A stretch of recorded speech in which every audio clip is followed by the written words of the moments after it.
All right, rolling. All right, here with Anthony, the Paycheck Podcheck. How you doing today, buddy? Good man, good. Just hanging out, just ready to talk about some catch wrestling. I see you representing. I see you representing. So, how did you like get onto this catch wrestling? Yeah, good question. I guess I'll just start at the beginning because pretty much every element of my martial arts journey kind of led me to catch wrestling. So I started wrestling in high school, folk style wrestling, when I was 15. Just kind of started on a whim. I had a friend who I did soccer with, and he's like, "You should do." He's a wrestler, and he said, "You should do wrestling to get in shape." Because I'd never, besides like one season of middle school soccer, I'd never done any kind of sports before, so I wasn't athletic at all. And so I was like, okay, I didn't really have any idea that Iowa was kind of a hotbed for wrestling, so I didn't really know what I was getting myself into. Apparently. Did a see, yeah, yeah. I learned real quick though, and after about a season, I decided that I was not going to do that again because it was just a completely just world unto itself. But then, maybe I think it was like during the summer in between my freshman and sophomore year, something just kind of I got bit by a bug, and by the time the next wrestling season rolled around, I was really jazzed to do it. And so I wrestled throughout high school.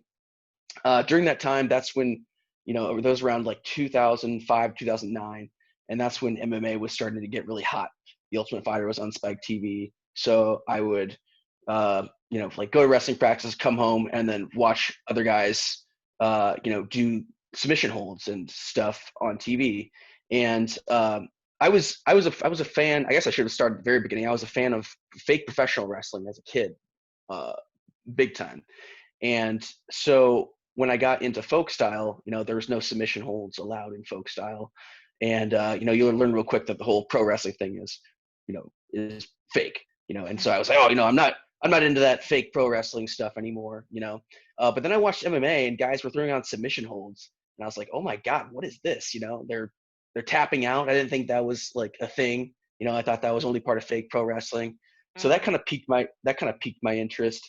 And then after I graduated high school, I found a jiu-jitsu club, a Brazilian jiu-jitsu club, and again, just kind of on a whim. And I was like, oh my god, didn't even know this was here. Uh, and so I got started in it and loved it. Really loved the whole submission aspect of it. And so I started doing jiu-jitsu. After about a year, maybe like a year and a half though, um, I kind of realized that um, there was something about Brazilian Jiu-Jitsu that wasn't uh, exactly living up to my expectations of what I thought submission wrestling was going to be. And that's no knock on Jiu-Jitsu. It is what it is, and I'm still a Okay. Jiu-Jitsu practitioner myself. But there was just something about it. It was lacking a certain sort of violence to it that was present in folk style wrestling that jiu-jitsu didn't have. And that's for good reason. When you're dealing with submission holds, you can't be too terribly violent about your application of them. So it certainly has its reasons. But also just the presence of the gi. I never really had any desire to train in the gi. And then I walked into jiu-jitsu, and like, you need a gi, and I was like, okay, this is kind of weird, but whatever. I Yeah. guess Japanese cosplay sounds cool. And and and so I just kind of went along with it for a little bit. But yeah, you know um, after training the gi for a bit, I came to appreciate it, but it's never really my thing. I never really super enjoyed training the gi, and like I said, just the lack of violence, and also the sort of banning of certain submission holds. Um, especially at the lower levels in jiu-jitsu, when you first get in white belt, blue belt, a lot of submission holds are banned, and I came in really stoked to just do whatever I wanted to do. Basically, coming from folk style wrestling, it's a really limited sort of rule set environment, and so I was ready to just have at it and just go super freestyle submission with my game. And after I slapped like a full Nelson on somebody, someone told me, you can't do that, that's a neck crank, Mhm. this that can't do leg locks. And so over about like a year and a half, I just was sort of like, this is what I expected. At the same time, YouTube was kind of blowing up. It was starting to come to prominence. It's around like 2009, 2010. And so I was on YouTube one day and looking up jiu-jitsu moves, and I came across one video and it said CACC. And then I was like, what's CACC? And so I clicked on it, and this dude was doing some kind of like bicep slicer or something like that. And so I found out quickly that CACC stood for catch as catch can, which is the longer form for catch wrestling. For anybody who doesn't know, catch as catch can is sort of this old English phrase, which kind of means like take whatever you can get. It's kind of like it's basically like the old uh, saying for the word freestyle. That's basically Mhm. what it means. And so I kind of went on a deep dive, went down the rabbit hole in catch wrestling on the internet and YouTube. And at the time, there wasn't a whole lot. Videos were just, certain technique videos, and were just starting to come onto the internet in regards to catch wrestling. And it sort of blew me away because they were taking the approach to the submission game that I thought was going to be taken when I first started jiu-jitsu. And it was very sort of violent approach, and there was no limitations on submissions. It was just take whatever's presented to you and apply a submission hold, and try to tap the guy out. Mhm. um and so the more I sort of researched it, the more I really vibed with it, really vibed with it. But the thing is catch wrestling nowadays is essentially a dead art. It's starting to sort of mildly come back, but for all intents and purposes, it's dead. There are very few competitions um, in America. Very few competitions in its birthplace, which would be England, which would be uh, it's Lancashire, England. A lot of times you'll hear catch can called Lancashire wrestling because that's its birthplace. So yeah, for all intents and purposes, it's dead. There's just sort of a few of us out there on the internet, and um, you know, if you have a gym where you actually have a catch wrestling class, you're pretty lucky. Mm. So it's just sort of this small community of people, and every once in a while, you'll you'll hear about a catch wrestling competition or a catch wrestling rules match taking place. Mm. But it's very few and far between. So I consider myself part jujitsu player, part catch wrestler, um, and I basically what that means is I try to implement as much catch wrestling as I can into my Brazilian jiu-jitsu game, because there are no catch wrestling gyms out there to train at. Mm. So, in catch wrestling, I think from what I've seen is a kind of an interesting. You see similar submission holds, but the whole concept is still having the pin as like one of the major incentives. Seems like it kind of changes a little bit the way the game is strategized. Uh, is this true at all, or does it matter whether people go to their backs or not in a grappling situation? Yeah, so the traditional rule set for catch wrestling is you can win by pin or by submission. Those are the two finish methods. In jiu-jitsu, you can win by submission. In judo, you can win by throw, pin, or submission. In boxing, you win by knockout. Our finish methods in catch wrestling are pin or submission. And the pin count can kind of vary. Generally, the pin count is at least a 3 count. It's longer than collegiate folk style, and it's certainly longer than the touch fall that you would see in freestyle wrestling. Um, but yeah, you can by pin or submission. All submissions legal. Um, th- um, that's sort of the traditional rule set. Because catch is largely a dead art, like I said. A lot of us catch wrestlers are just basically training out of jiu-jitsu gyms. So we are training in what we consider a no pin scenario. You know, like a lot of jiu-jitsu guys have gi and no gi. Our terminology is pin and no pin, right? Hmm. And so we are essentially uh, taking our catch wrestling and applying it to a no pin scenario, which is doable. It's doable. If you're in a scenario where you can win by pin, you obviously have to keep your shoulders off the mat. If your shoulder blades are on the mat for however long the pin count is, then you lose instantly. But you can still take your game from a pin scenario and apply it to a no pin scenario. It just takes the correct sort of tweaking and engineering to do that. And what you're basically doing is your default bottom position in a no pin scenario is the turtle position. Because it's super hard to play guard. If a pin is present. You got to be Hmm. moving. You got to be staying active on your back. So as catch wrestlers, our general default bottom position is the turtle position. And a lot of times, you'll hear jiu-jitsu practitioners say this is a huge no-no. If you turtle, you're going to get your back taken immediately, and then you're going to get choked, and you're doomed, right? But I think you from more of a from a judo perspective, you can kind of attest to this that that's not necessarily the case. You know, Hmm. uh, turtle is a really good staging point. It's sort of an alternate way to play bottom position.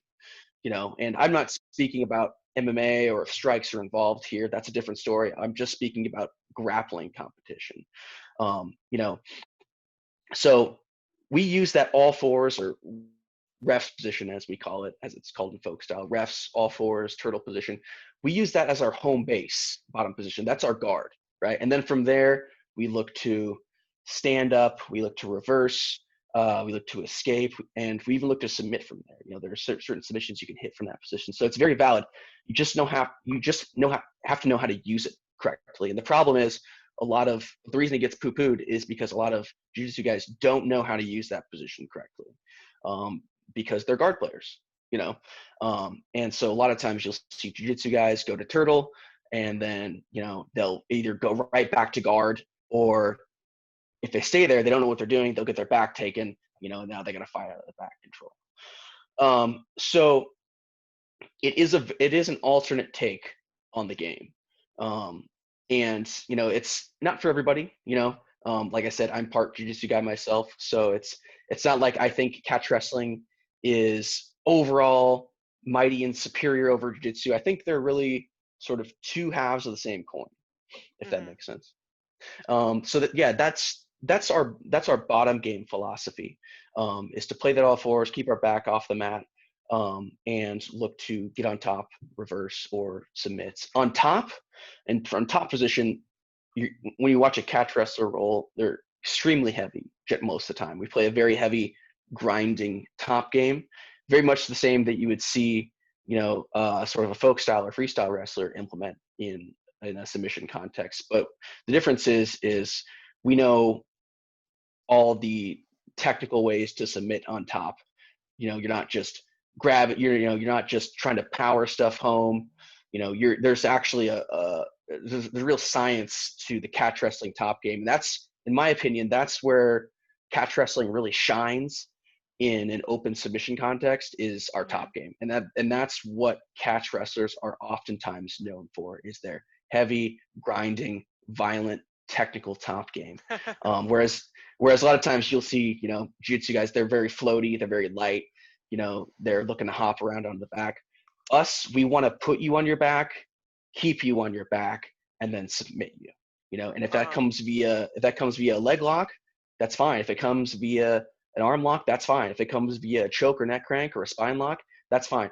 We don't discriminate. We'll take the first opportunity that we see, to hurt you. try to submit there. Exactly. Exactly. So could I add something? So I was talking with a Dr. Antonio Grisefo, and he's done a lot of research on wrestling. And I asked him, like, we were talking about different disciplines, and we compared to like something like judo, where Kano was this tiny little dude, and he made judo look cool by throwing big people. But he said every time you see a catch wrestling, you see Josh Burnett, who is a freaking huge dude, and he rips somebody's arm off. Like, make sure you do it hard, and then take the kimura like this, or the double wrist hold. I'm sorry, that's blasphemy, not the kimura, or whatever. And It's so all good. It's all good. every Yeah, don't worry about it. every time you see it, it's like do something hard and do something violent, and it might be kind of hard to incorporate in your yoga class.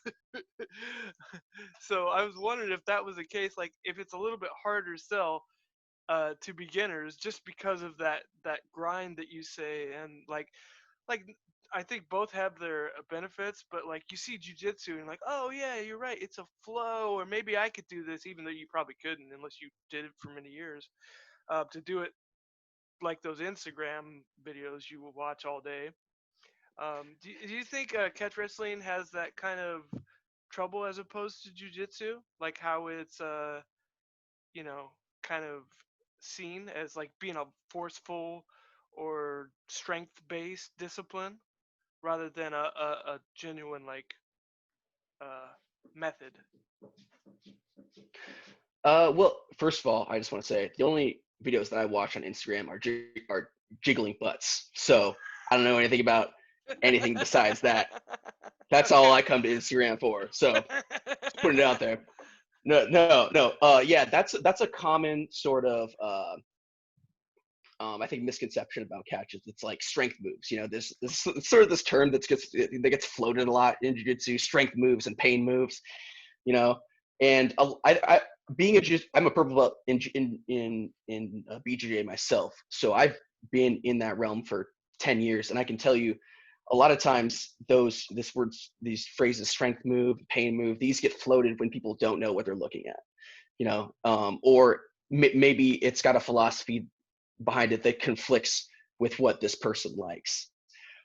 But yeah, that's a very common sort of misconception I think about catch. And you know, that's not to say that there aren't catch guys out there who are like that. But for me, the way that I've learned and the people I've learned from, it's not like that at all.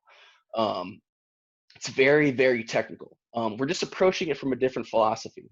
And um, I mean, honestly, are there times, you know, if I'm, you know, rolling and maybe there's short time and I have a Kimura locked up and I need, you know, I've got 10 seconds, you know, before the roll's over.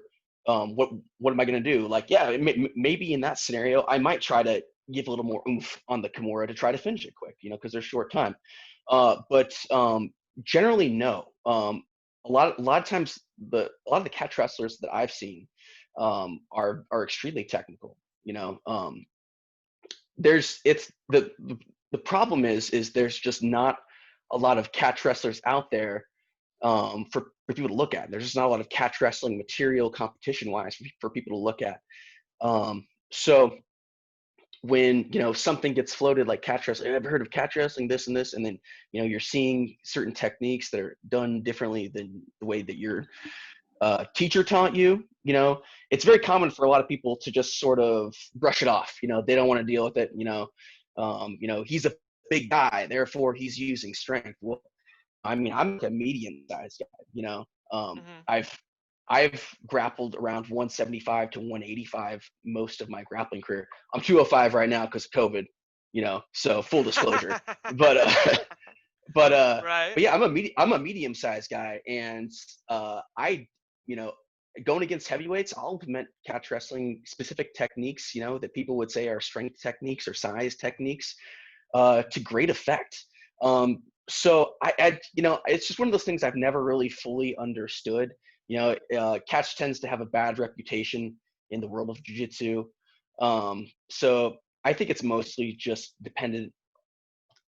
just dependent on that, you know, or maybe, you know, Mm. you've seen a move that's labeled catch wrestling that maybe wasn't that great of a technique video, or you roll with someone who wasn't that great one time, and then you and then Oh. and then you So base your our whole opinion on that. so our experience with other, just like even one bad roll, and especially since you say catch doesn't necessarily have as much of a, what's the word, infrastructure as Brazilian Jiu-Jitsu. If you roll with somebody from catch wrestling, they might have just been some guy that just watched some YouTube videos, not really trained it, but just wants to hurt somebody or something like that. That gives you a bad vibe.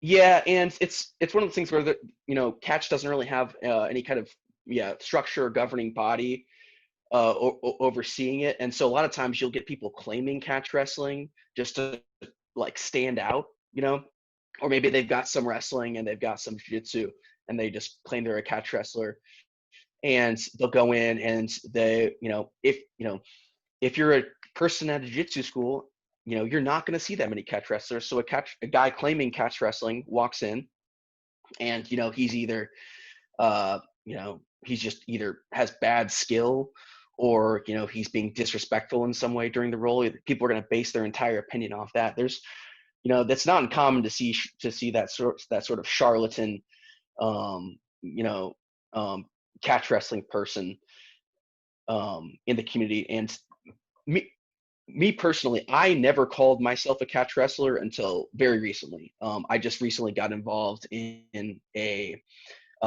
catch wrestling distance training program with my coach John Strickland. He's based out of South Carolina, and he has very legitimate lineage tracing back to Farmer Burns from Iowa. He's like four coaches removed from Farmer Burns. Oh So I've wow. got with him. I've learned a lot from him, Oh, and I real, didn't real, start. real quick. Tell us a little bit about Farmer Burns, just in case somebody doesn't know. Oh yeah, sure, sure. So Farmer Burns is sort of this legendary catch wrestling coach. If you just Google him and search Farmer Burns, you'll see some pretty ridiculous photos of him. One second. But he was this famous coach um, around the around the early 1900s. He was the coach of the famous world champion catch wrestler Frank Gotch, who I have a poster of right here. Mm.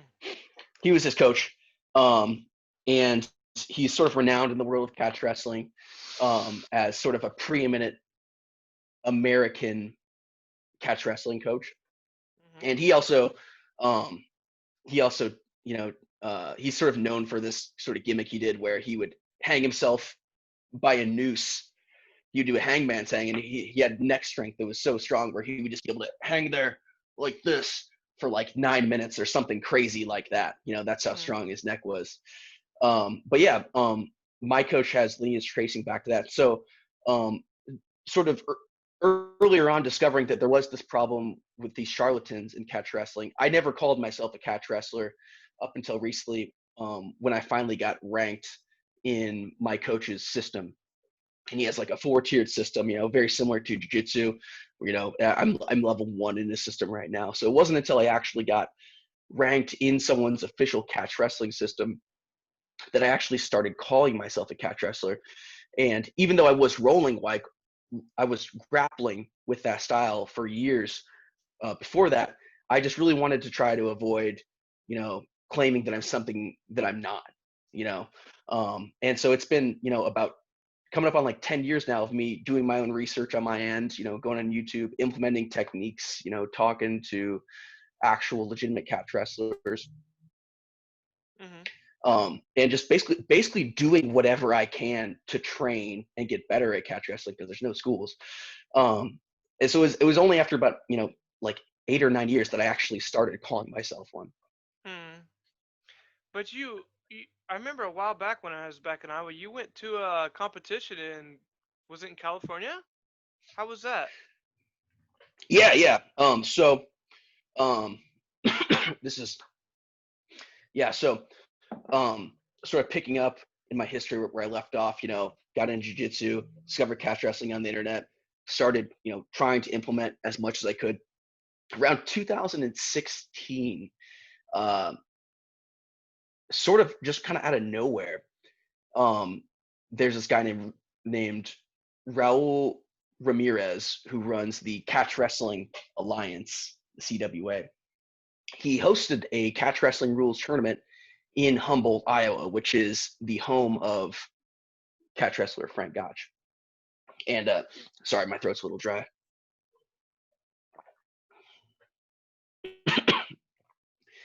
And so I caught wind of it, and I was like, wow, that's right in my backyard. That's a 4-hour drive. I gotta make it to this thing. I'm the only person I know around here who's into this stuff, and now there's going to be a tournament. 4 hour drive. I'm like, I gotta do it.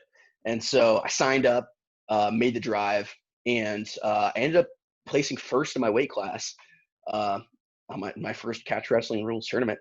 Um, Now that being said, there wasn't a lot of guys there. There was 3 guys total in my division. There's a little bit more in the upper weights, but yeah, I won my first catch wrestling tournament and kind of made some connections with people there. You know, it was really just super random. It was super random that it happened, and um, they actually ended up coming back again the next year. And this tournament is called the Frank Gotch Open in honor of Frank Gotch. And so I competed again. Uh, that time it was an open weight tournament. They just combined all the weight classes basically into one bracket, and I ended up getting uh, third place in that. I beat uh, 2 heavyweights en route to getting third place, and a couple other guys.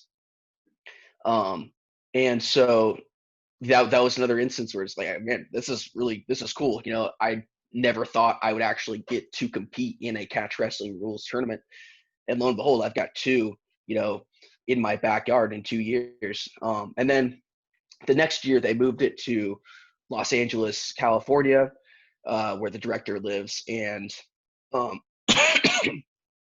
excuse me. And again, it was relatively small turnout. They had a novice division, and then they had an advanced division that was all open weight. And I ended up getting first in advanced open weight division at that tournament as well. So um, I've done pretty well at all 3 of the catch wrestling tournaments that I've entered. You know, having never actually competed or really fully trained under those rule sets with other people training under those same rules for long periods of time. But Um, at the same side, you were actually doing like wrestling with people from your gym, right? So you weren't just a jujitsu sure, yeah, fanatic. and here in Iowa, we've got a nice wrestling population. So depending on what gym you're training at, you've always got wrestlers kind of coming and going, checking it out. You know, a lot of times they're looking to get into MMA. So, and of course, they've got their own seasons, wrestling seasons to go back to, or they're coaching. You know, and so there's always kind of a nice sprinkle of wrestlers coming in and out. And the gym that I've most recently been training at was lucky enough to have a wrestling class for a long period of time there, which is a real it's a real what's the word I'm looking for? Um, it's a real luxury to have a wrestling class a at a jiu-jitsu school, in my opinion, because as we all know, you know, the stand-up portion of most jiu-jitsu guys' game is utter crap. You know, and I was never really that great of a high school wrestler myself, but I can take down most jiu-jitsu guys, you know, in a jiu-jitsu tournament. This doesn't really take much, and so that was a real luxury. So yeah, I'm still getting wrestling looks at the same, at the same time as I'm doing jiu-jitsu. But you know, at sort of the deeper that you get into catch wrestling, the more that you realize it really is its own thing unto itself. It's not just wrestling plus submissions, you know, it's the blending of the two uh, to make uh, to make its own very unique style. Oh, word to that, man. Hello? Yes. Hello? Oh, okay, cool. Yeah. Yes. Righteous, righteous. Um, so you also did a little bit of acting, right? Can we talk about that? How was that? What was this role that you were playing in? Yeah. So I played a character named Lincoln in a short film called Vulnerable, directed by B. Noguera. Um, it was really just kind of a late notice kind of thing. Um, my friend and trading partner Damian Papagni is starting to get into fight choreography as of late. He's really liking it. Um, he was out of town, and I think the situation was he couldn't make it back to town in time to do the fight choreography and for this short film that was going on. So he had me fill in late replacement for him. And basically, I just play this boxer in this short film. Um, Uh-huh. I have no striking experience myself. I'm just a pure wrestler and grappler. But filled in late notice, and they seem to be happy with it. So if you're looking for a short film uh, that's sort of combat sports related, I would check it out. It's invulnerable, or sorry, it's vulnerable, directed by Bino Guerra, and you can see yours truly hitting the mitts, trying to look like I know what I'm doing as best as I can. Wow.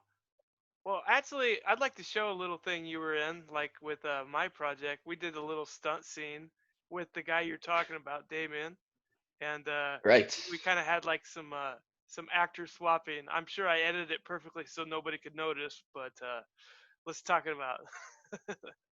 Let me show that, and we can talk through that. Can you Okay. see this? All right. Nice. Here's the little scene. Okay. The Yeah, I can see it. the good thing for yeah, we had Paycheck, so he took all the falls that our talent didn't want to take, which was actually in a very unique little studio.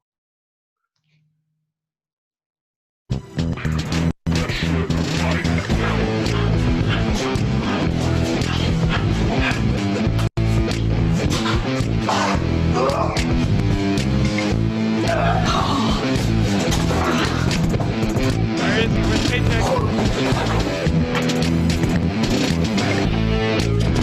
There he is. Back, belly back suplex. There's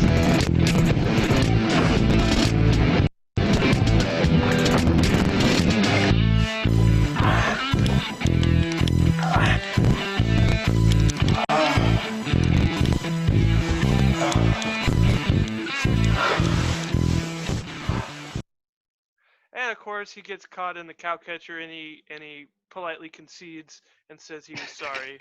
Um, Pretty realistic interaction there. But how was it? How was it doing that? You seem to like go pretty natural into that form. Uh, Yeah, Doing a little it's stunt kind of work. funny you say that. I mean, I don't have any acting or stunt work, um, history. I've never done any of that before, but it was fun, and I don't know. It's something that seems to come pretty naturally. I could be talking out of my ass there, but that kind of leads in. That's kind of a nice little segue here to talk about sort of fake professional wrestling. And to just kind of Right. get in the history of catch Okay. wrestling. A lot of people don't realize catch wrestling is sort of the grandfather of fake professional wrestling. It's where fake professional wrestling came from, and it's also where folk style wrestling came from, collegiate folk style. Uh, So yeah, late 1800s, early 1900s, professional wrestling was a real sport, and the rules that they competed under were catch as catch can rules. Now, over time, what happened was the matches started to become fixed because other sports were popping up, like football, baseball, basketball, that kind of thing. Television was becoming a thing, and wrestling was becoming less and less of a popular thing to watch. It wasn't as sort of viewer friendly. Uh, they didn't have time limits on the matches either. A lot of times, so a lot of times these matches would go on for hours. You'd just be seeing hours and hours of mat wrestling. So eventually, in order to sort of spice things up, the promoters and the wrestlers would predetermine the outcomes and sort of, what we call work the matches, which is, have fake matches in order to make them more entertaining and then we'll make them more sort of predictably entertaining. So if you fast forward 100 years from then until now, it kept getting faker and faker and faker and faker until you have what we have today, which is fake professional wrestling, and then mm, collegiate wrestling went off on its own way too, where they basically removed the submission holds from catch wrestling and added a point system. The closest thing to catch wrestling that we have now today is American collegiate high school wrestling. It's essentially a stripped down, watered down form of catch wrestling, but it is very much it's very close. It's very close to it. So yeah, it's just kind of a cool, interesting tidbit that fake professional wrestling and real amateur wrestling come from the same source. Um, Oh. and yeah, and you know, um, like I said, I have no stunt background, but just sort of uh, my my training in catch wrestling and all my grappling arts, you know, and just understanding holds, understanding throws, understanding this, understanding what's going to hurt you, what's not going to hurt you, helps me really well. It helps me a lot in these kind of choreography scenarios. I know how to land safely, and I know how to help other people land safely. Hmm. So yeah, fighting and fight choreography, as I've kind of learned recently, are kind of distant. Kind of, I mean, they're both. I don't think it's too much of a stress to say fighting and fight choreography are distant cousins. They're more closely related than I thought they were. Ah, okay. It's just probably more with the choreography is more about the clarity. Like whereas in a match, your whole objective is to not show what you're doing, because then they would know they just how to defend, right? But when you choreograph, Yeah, you have to be very obvious that like this is what I'm trying to do. yes, you hit the nail right in the head there.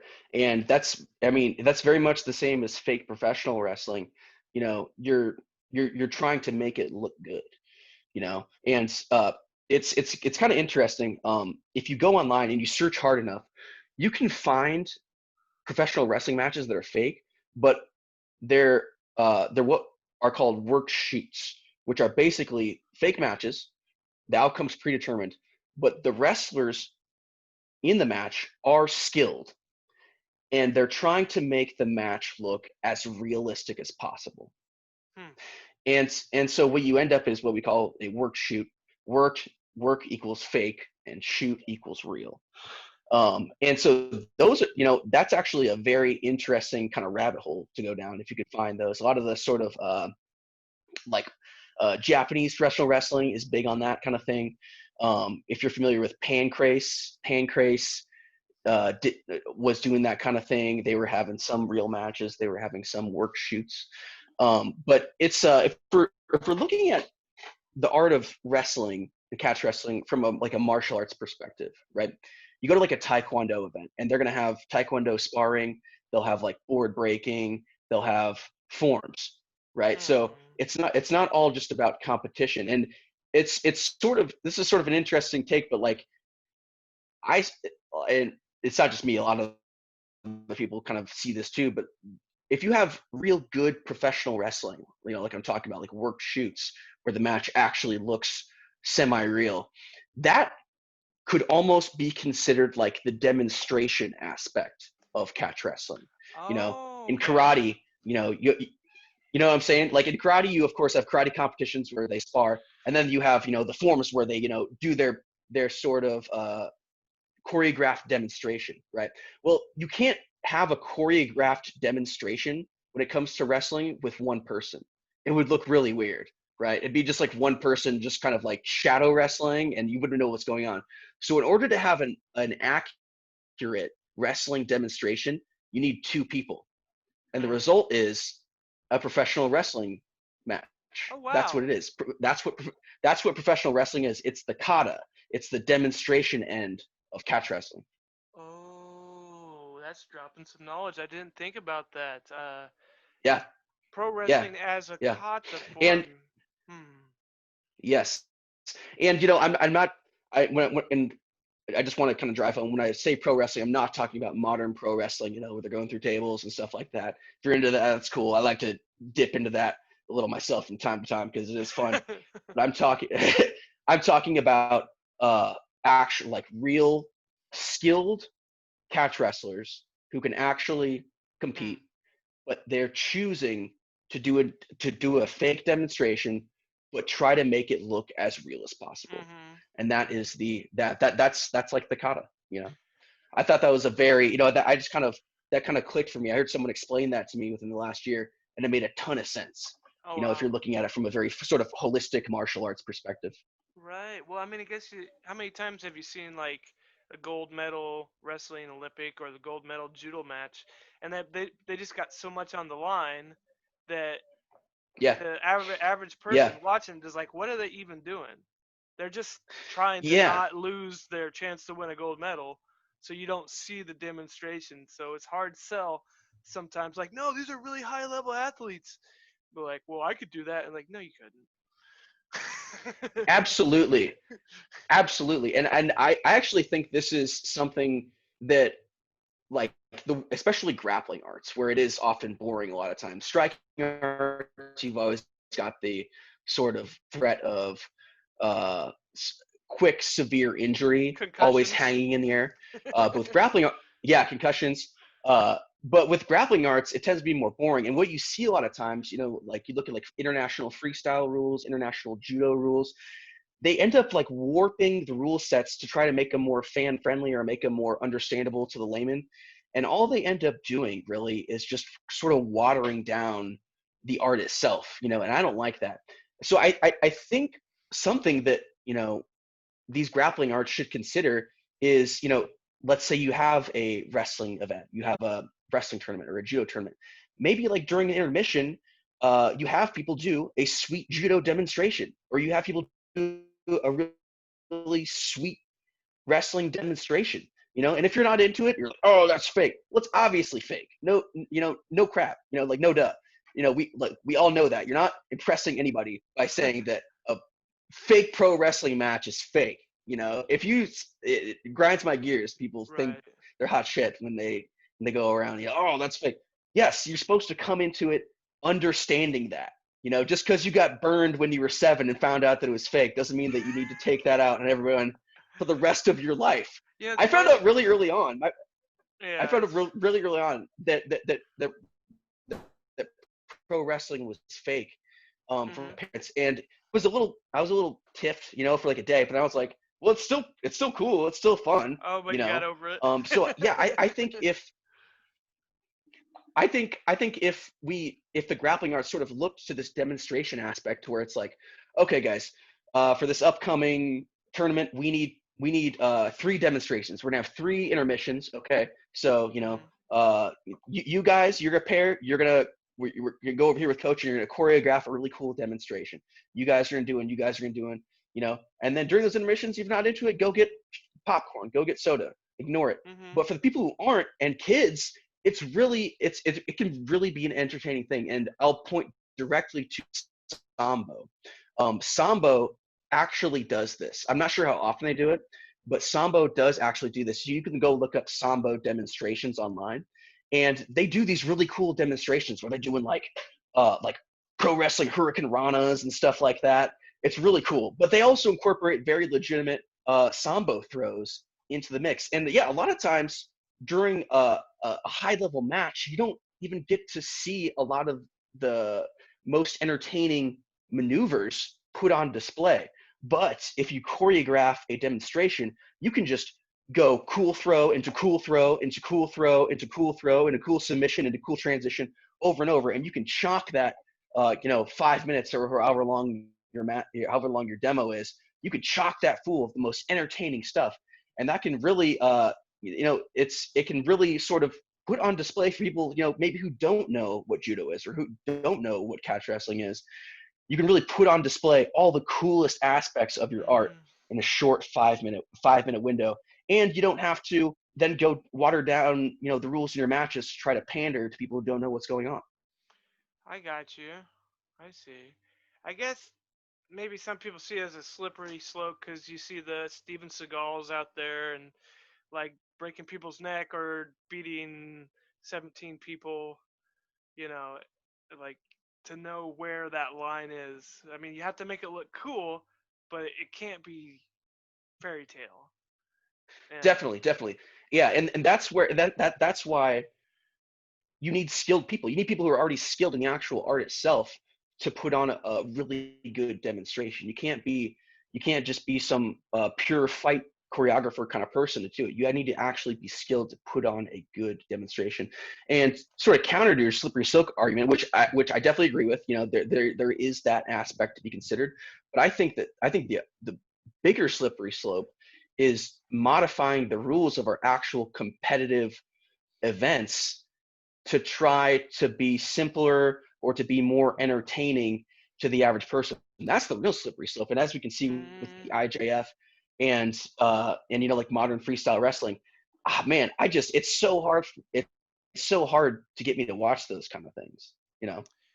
yeah, I mean, a lot of matches are won just by people pushing, getting the position points, or Yeah, in judo, like making the other guy get three shidos because you make there's like a whole game, and I did this actually myself when I wanted to win. Like you just make yeah, the other person look like they're being defensive, and you win. I mean, sometimes you see that at the highest level, and it's kind of disappointing, but it's a strategy in itself. yeah, yeah. I mean, if you're gonna compete, go compete to win. And the best way to compete to win is to play to the rules. So I don't blame anybody for if you're looking to win and and you want to take advantage of crappy rules, get the gold medal. But it's just, can we take a step back? Can we take a step back and just kind of take a look at where we're at? Both, and you could probably speak to judo better, better than I can. But like for me with like judo, one of my big gripes with it is sort of like not landing with control on the throw. You throw for an ippon and you roll through, you know, and you still get the victory. And it's a lot of times when you see these ippons, it's like what just happened? You know what I mean? Like he went for the throw and then they just kind of like spun in the air and they both like landed on their sides. Like that's a win. Like I don't get that. I'm, at least for me, like I'm a big fan of. I think in Hmm. sambo they have that rule where it's like you got to land with control in order to get the instant victory. Well, That's not to say that you maybe have to like remain not landing with. standing. You have to remain Sure, yeah, standing. in sambo, yeah. Hmm. Yeah, but like in judo, I wouldn't even be mad about like, okay, you got to throw him feet to back, and you got to land on top of him and cross body side control or whatever in some top position, and then you got to maintain that position for like 2 or 3 seconds or something like that for it to Hmm. count. It's just when I see these dudes, going for these throws and it's like they're rolling through. It's like what's even going on here? That's not to say that those dudes can't kick ass. You know what I mean? It's not to say that those dudes wouldn't be able to completely throw someone through the air, an average person through the air, and land with control in a street fight, no doubt. But it's like when you're when it's in terms of like the purity of the art, when you see that kind of thing, it's like what is like what's going on here? And man, as much as I don't like that, I dislike freestyle wrestling's mat Mm, wrestling even more. yeah. Even more. Honestly, I think Th- they should just do away with freestyle wrestling mat work because at least in in freestyle judo and sambo, they have limited mat times, right? There's only a certain limited amount of time you can be on the mat for, unless you're like working towards scoring or finishing. But mhm. at least in judo and sambo, they have submissions at their disposal. In freestyle wrestling, they don't have submissions at their disposal. You know what I mean? So it turns into this contest of gut wrenching and leg lacing where they're rolling guys through, which has like no connection to anything at all. You know what I mean? It's Mhm. like it's not connected in any way to combat. It's not even really connected to like good like mat wrestling in general. You know, Yeah. so I mean, really, like freestyle, they've made the rules to where it's basically a takedown contest. But it's like they should just lean into that all the way and just say, "Hey, guys, as soon as this hits the mat, we're just standing back up. We're not even doing mat wrestling. We're just gonna stand you Okay. back up." Now, of course, the caveat would be like if you throw the guy feet to back, yeah, wrestle until you get the pin or until the guy bellies out, and then stand back. Or maybe I would even go as far as say, if you if you if you shoot a guy, if you shoot a double on a guy and you take him down and immediately you flow right into a leg lace, sure, keep wrestling until all the momentum stops. But this thing where it's like one guy's bellied out and the other guy's like on top of him, like looking for a body lock for like 10 seconds and like nothing's happening. It's just like, Mhm. what is going on here? And then even when something does happen, it's like, oh, he got to wrench him. Like, what? Did he pin him? No, he rolled him. Did he submit him? No, he didn't pin him or submit him. Did he improve his position? Well, I guess kinda. I'm not really sure. He just kind of rolled him. It's like, what's going on? I don't know. you know. uh, So I, it's um, I'm actually a bigger fan of judo's rules. If we're like if we're thinking about creating like the ultimate sort of like wrestling or grappling style, I really like judo's rules because you got three finish methods there, right? You've got the throw, you've got the pin, and you've got the submission. I think that's really cool.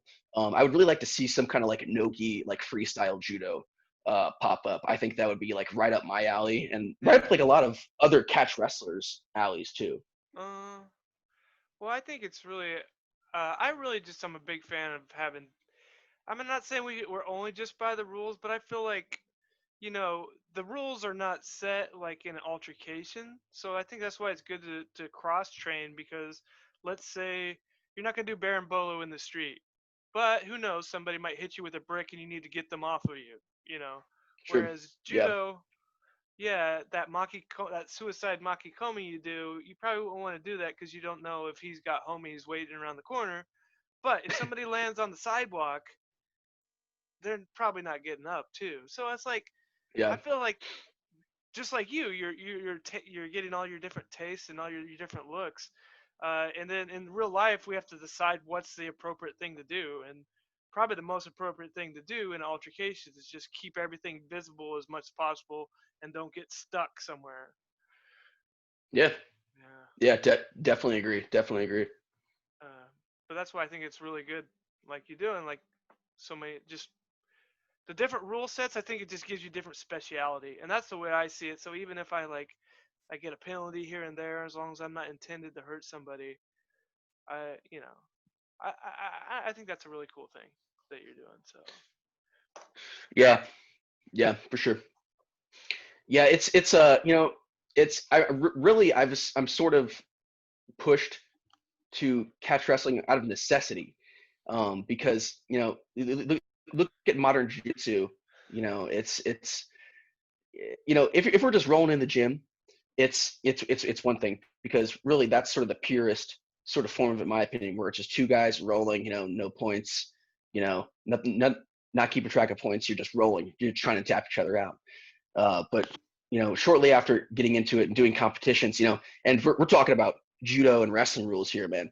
I think jiu-jitsu rules, in their largest organizations like the IBJJF, those might be the absolute worst because they're talking about like advantage points. They're doing this advantage point thing, and they're black belts can't heel hook. They've got limitations on submissions and what is supposedly the greatest you know submission style on the planet. It's very weird. So yeah, I overall, like I said, I'm sort of half catch wrestler, half jujitsu player. Overall, I just consider myself a submission grappler, or even more simply, just a grappler, And so I look to these things like catch wrestling, you know, primarily catch wrestling, but I also look to things like judo and sambo for any inspiration whatsoever. It's like what any path I can take to achieve the job of submission or pin or big throw, I'm gonna take it. You know, and it's at least for me personally, it's easier for me to live with myself when I train like that as opposed to just strictly training for one certain rule set. awesome. Well, cool. Well, thanks for coming, man. Hopefully we can talk with you again, or maybe do a panel sometime, so we can all talk smack about other martial arts, or what's good about them, what's bad about them. That's always super fun. Yeah.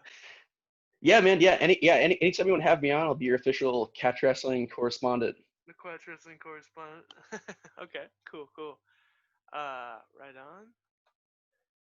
Oh, by the way, too, make sure you make it out to um, Riley's gym in Kyoto.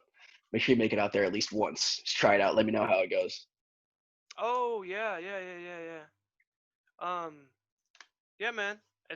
I'm planning on doing some travel. I mean, I stopped the video, but Oh, okay. once the COVID is, yeah, it's I don't think it's never gonna be normal, but I just want for my work. Everybody's so worried about it and testing, and like Oh, I don't want to sure, be right, that one. yeah, I don't want to be that guy. Like I teach kids, so yeah, it's tough. um.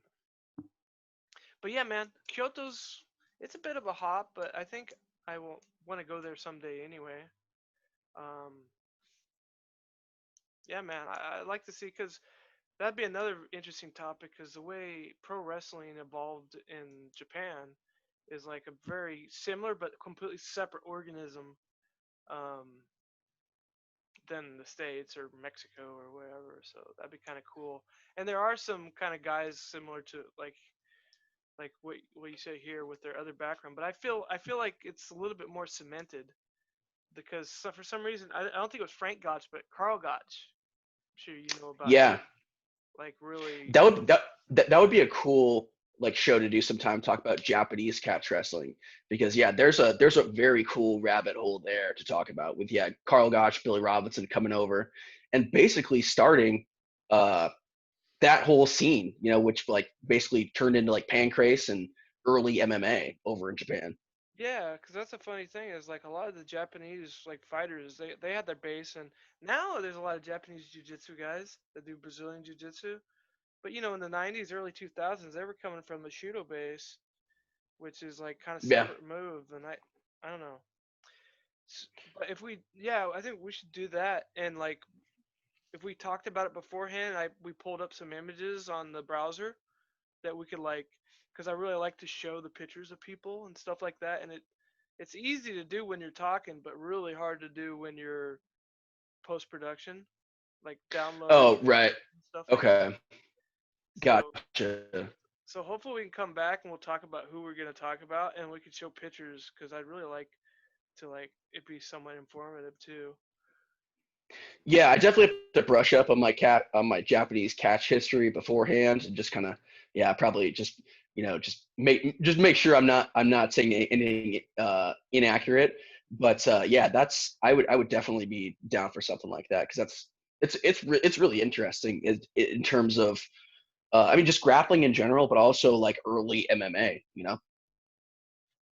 Yeah, no, it is, and it seems like things like the UFC happened like before the UFC, but UFC was probably the first thing that got recorded well and marketed Yeah. because there were so many surgences, but like only so many people would see it, and then like I mean, it happened like the whole.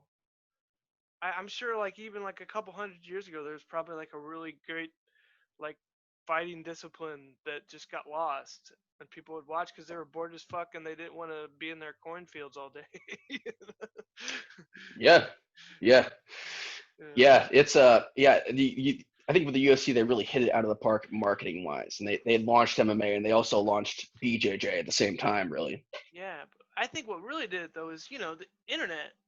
Like when I found out about Sheerdog, I used to watch UFC and it was just kind of like something crazy you saw at the video store, and then I found Yeah, out yeah. like somebody was really keeping track of who won who. Like my my favorite fighter used to be like Tank Abbott, and I was like, what the fuck? That dude is such trash, because I didn't know better. Uh, Yeah, it was always over by like the pro wrestling like pay-per-views and like above it or below it would be the UFCs and I actually I saw them a bunch but I never actually rented one because I was just like what is this? You know, like I had no way to like contextualize it in my mind, you know? hmm Yeah, so like all the internet talk. Yeah, but I don't know. So I don't know. So that's what I believe. I believe that something like the UFC happened, but it's probably wasn't documented well. Like you hear all these Yeah, crazy yeah. stories, like the links that you shared about who's that one dude that that you took. That I found out that Sambo and freestyle and Greco used to all be kind of being a similar competition, and that one dude went to Brazil and trained, and that was just an amazing story. And nobody fucking knows that. Just the people in Was the it gym. that sumo video that I posted or was this something else? Oh no, I watched that too, but I mean like a while back. What was the guy? Okay. He was a he was like he did sambo and freestyle and Greco, and I don't know if it was one of the Gracies or some other denomination. and he trained it. I don't know. I just saw you posted on Facebook. Huh. I forget. Yeah, if I knew the name, I would be able to rattle off the history. Oh, But yeah, yeah, but yeah, it just goes to show you there's so much stuff like that out there. If you just dig a little into yeah. the history that's outside of mainstream Gracie history and outside of mainstream UFC history, which most people don't go outside of. They're just content with that.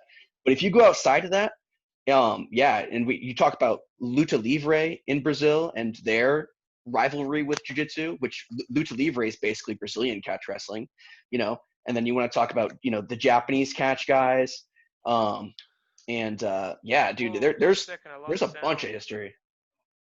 Oh, what happened?